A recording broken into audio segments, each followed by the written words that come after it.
नमो भगवते वासुदेवाय कृष्णाय वासुदेवाय हरे परमात्मने प्रणतः क्लेशनाशाय गोविन्दाय नमो नमः। नारायणं नमस्कृत्य नरं चैव नरोत्तमं देवीं सरस्वतीं व्यासं ततो जयमुदीरये। अथ त्रिंशोऽध्यायः। कपिल उवाच तस्य जनो नूनं नायं वेदोर्विक्रमं काल्यमानोऽपि बलिनो वायोरिव घनावले यं यमर्थमुपादत्ते दुःखेन सुखहेतवे तं तं धुनोति भगवान् पुमान् शोचति यत्कृते यदध्रुवस्य देहस्य सानुबन्धस्य दुर्मतिः ध्रुवाणि मन्यते मोहाद् गृहक्षेत्रवशूनि च जन्तुर्वै भवये तस्मिन् यां यां योनिमनुव्रजते तस्यां सलभते निर्वृतिं न विरज्यते नरकस्थोऽपि देहं वै न पुमांस्त्यक्तुमिच्छति नारक्यां निर्वृतौ सत्यां देवमाया विमोहितः आत्मजाया सुतागार पशुद्रविणबन्धुषु निरूढमूलहृदयाय आत्मानं बहुमन्यते सन्देह्यमान् सर्वाङ्ग एषा मुद्वहनाधिना करोत्यविरतं मूढो दुरितानि दुराशयः आक्षिप्तापेन्द्रियस्त्रीण मशतीनां च मायया रहोरचितया लापहे शिशूनां कलवासिनां गृहेषु कूटधर्मेषु दुःखतन्त्रेष्वतन्त्रितः कुर्वन् दुःखप्रतीकारं सुखवन्मन्यते गृहे अर्थैरापादितैर्गुर्व्याय हिंसयेतस्ततश्च तान् पुष्णाति येषां पोषेण शेषभुग्यात्यतः स्वयं वार्तायां लुप्यमानाय मारब्धायां पुनः पुनः लोभाभिभूतो निसत्व परार्थे कुरुते स्प्रियां कुटुम्बाभरणाकल्पो मन्दभाग्यो वृथोद्यमः श्रियाविहीनः कृपणो ध्यायन् स्वस्थितिमूढधीः एवं स्वभरणाकल्पं तत्कलत्रादयस्तथा नाद्रियन्ते यथा पूर्वं कीनासा इव गोचरम् तत्राप्यजातनिर्वेदो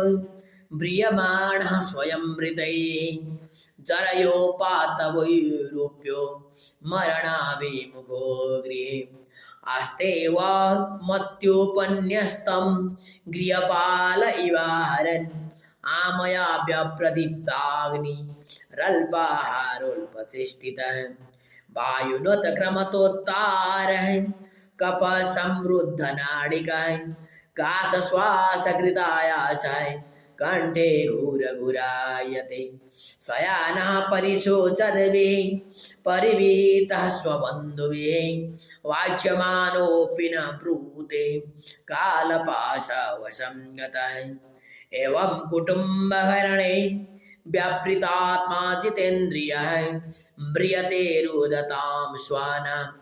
मुरुवेदनयास्तदीः यमदूतौ तदा प्राप्तौ भीमौ सर्वसेक्षणौ सदृष्ट्वा त्रस्तहृदयः सकृन्मूत्रं विमुञ्चति यातनादेहावृत्य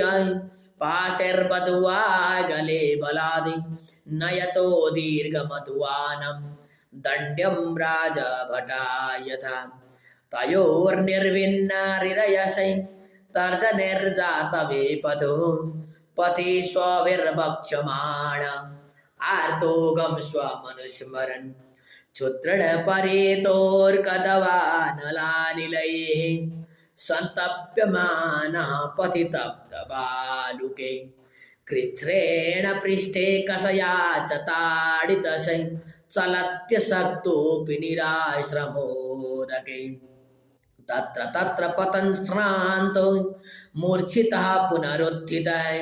पथा पापीयसानीतः तमसा यमसादनम् योजनानां सहस्राणि नवतिं नवचाध्वनः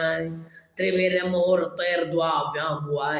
नीतः प्राप्नोति यातनान्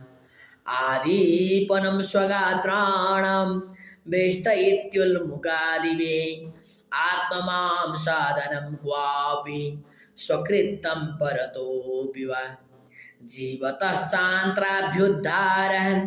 स्वकृतैर्यमसाधने सर्पभिश्चीकतं साध्यर्दशदभिश्चात्मवैशसं कृन्तनं चावयवशो गजादिभ्यो विदापनं पातनं गिरिशृङ्गेभ्यो रोदनं चाम्बुगरतयो यास्तामिश्रन्दतामिश्राय रौरवाद्याशयातनाः भुङ्क्ते नरो वा नारी वा मिथः सङ्गेन निर्मिताः अत्रैव नरकः स्वर्गः इति मातः प्रचक्षते या यातना वै नारक्यसे तायाप्युपलक्षिताः एवं कुटुम्बं बिभ्राण उदरं भर एव वा विसृज्येहो वयं प्रेत्य भुङ्क्ते तत्फलमीदृशम् एकः प्रपद्यते ध्वान्तं हित्वेदं स्वकलेवरं कुशलेतरपाथेयो भूतद्रोहेण यदवृतं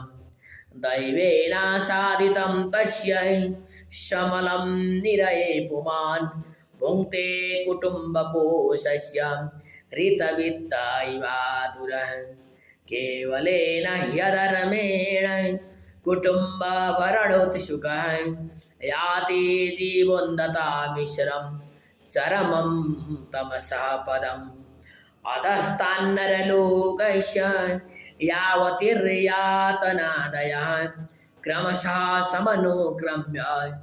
पुनरत्र व्रजेच्छुचि। ओम जय जय श्रीमद्भागवते महापुराणे पारमहंस्यां संहितायां तृतीयस्कन्धे कापिलेयोपाख्याने कर्णविभागो नाम